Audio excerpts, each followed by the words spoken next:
람세스 3세는 세트나크트 왕의 아들로서 이집트 신왕국 20왕조 두 번째 왕이었습니다. 해상민족의 침입을 물리치고 리비아인들의 침공을 막아내었습니다. 마디나트 하부 신전을 완공했으며 카르낙 신전을 재건축했습니다. 궁중의 음모로 암살되었을 가능성이 있으나 확실한 증거는 없습니다.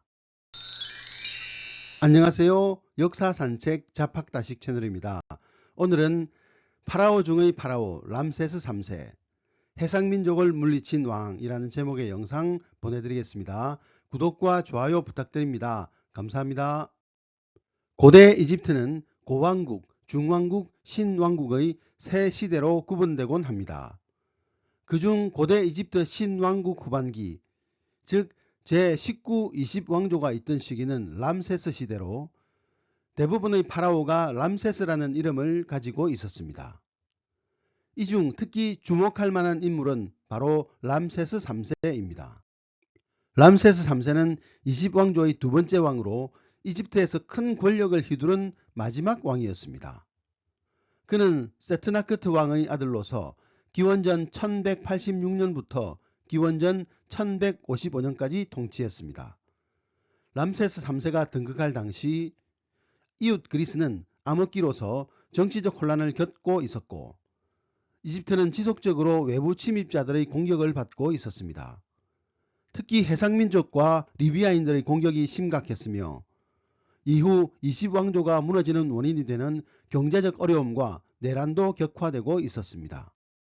재위 5년째 되던 해에 리비아 부족들이 연합해서 자신들의 추장 후계 문제에 간섭한다는 구실로 나일강 삼각주 서쪽 지역을 침략해 들어왔습니다. 그전에도 리비아인들은 이집트 영토를 침범해 제19왕조와 20왕조 내내 골칫거리였으나 이들은 결국 삼각주 서부지역 전투에서 참패하고 퇴각하고 말았습니다. 재위 8년째 되던 해에 해상민족 연합군이 바다와 육지 양쪽에서 침공해 들어왔습니다. 람세스 3세는 두 번의 육상전과 해전을 통해 이들을 물리쳤습니다.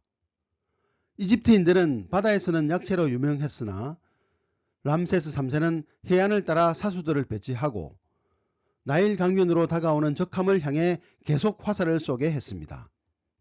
그런 다음 갈고리를 던져 적함으로 넘어가 백병전을 치렀습니다. 해상민족은 결국 패배하고 말았습니다. 헤리스 파피루스, 즉 람세스 4세가 아버지인 람세스 3세의 치적에 대해 적은 기록에는 다음과 같이 기록되어 있습니다. 나의 국경에 도달한 자들의 심장과 영혼은 최후를 맞이하게 되었다. 바다를 통해 다가오는 자들은 나일강 입구에서 불길을 마주했고 해안에서는 그들 주위로 장창 부대가 방책을 쳤으며 결국 해안에서 패배하여 살해되고 머리부터 발끝까지 시체 더미에 던져졌다. 람세스 3세는 해상민족을 휘하에 복속시키고 가나안 남부지방에 정착시켰으나 이것이 그의 명령이었다는 명확한 증거는 없습니다. 단지 그의 주장이었을 수도 있습니다. 람세스 3세는 또 재위 6년과 11년에 이집트 서부 삼각주를 공격하는 리비아족과 두 번의 전쟁을 치렀습니다. 이 마지막 전쟁 후 람세스 3세는 이집트 사회를 직업에 따라 계급화했습니다. 무역을 권장한 그는 아프리카 소말리아 해안지역 푼트에 해양무역선을 보내었고 시나이의 구리광산과 이집트 남부지역에 있는 누비아의 금광을 개발했습니다. 그러나 이런 전쟁으로 인해 이집트의 재정은 서서히 바닥이 드러났고 이는 아시아에서 이집트가 몰락하는 단초를 제공했습니다. 전쟁으로 인한 첫 번째 고난은 람세스 3세의 재위 29년의 노동자들의 반란이었습니다. 세트마트에서 무덤을 축조하던 왕실 무덤 축조자들과 장인들이 음식 배급이 제때 이루어지지 않자 파업을 일으킨 것입니다. 중단되었던 작업은 상이집트 고위관리의 중재로 겨우 다시 시작될 수 있었습니다. 기원전 1140년까지 약 20년간 햇빛이 제대로 비치지 않아 식물이 제대로 성장하지 못하는 일도 있었습니다. 이로 인해 람세스 6세와 7세의 통치기에는 노예와 고기 가격은 그대로인데 곡물 가격만 엄청나게 폭등했습니다. 그는 룩소르와 카르나게 신전을 축조했으며 마디나트 하부에 그의 장례용 신전과 궁전, 복잡한 행정 건물도 만들었습니다. 이는 현재 이집트에서 가장 잘 보존된 유적이기도 합니다. 이 건물을 보면 람세스 시대 이전까지는 존재하지 않던 육중한 성체를 확인할 수 있습니다.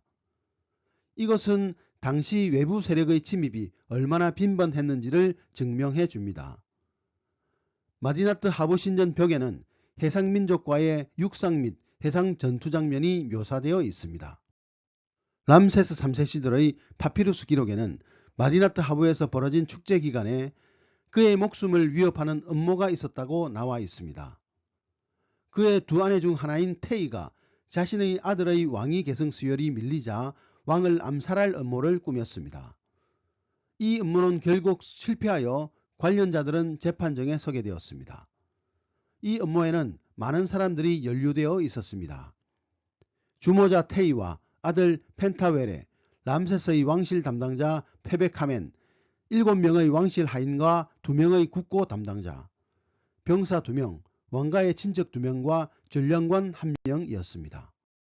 주동자들 모두는 처형된 것으로 여겨지며 재판에 회부된 몇 명은 독약을 먹고 자결했습니다. 3번의 재판을 통해 총 37명이 사형 선고를 받았습니다. 테이와 펜타웰레는 내세의 삶을 누릴 수 없도록 무덤이 파헤쳐졌고 이름까지 삭제당했습니다. 재판 기록을 제외하면 그들의 무덤에는 철저하게 아무것도 남지 않았습니다. 당시 함께 고발되었던 하렘의 유자들은 재판관을 유혹하려 했지만 결국 발각되었고 유혹에 넘어간 재판관들은 큰 처벌을 받았습니다. 암살 계획이 성공했는지는 기록이 없습니다. 람세스 3세는 이 처벌 기록이 완성되기 전 제위 32년에 사망하고 말았습니다. 그의 몸에는 어떤 상처도 없지만 세월이 지나는 동안 상처의 흔적이 사라졌을 수도 있습니다. 아니면 독약을 사용했을 수도 있을 것입니다.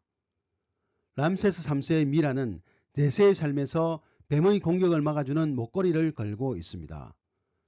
음모자들 중에는 그의 음식을 담당한 하인도 있었고 뱀을 부리는 사람들도 있었을 것입니다. 1886년 람세스 3세의 미라가 발견된 이후 그는 여러 할리우드 영화에서 전형적인 이집트 미라로 등장하고 있습니다. 그의 무덤은 왕들의 계곡에서 가장 큰 무덤이기도 합니다. 오늘의 참고도서는 세계사를 움직인 백인이라는 책이었습니다. 감사합니다.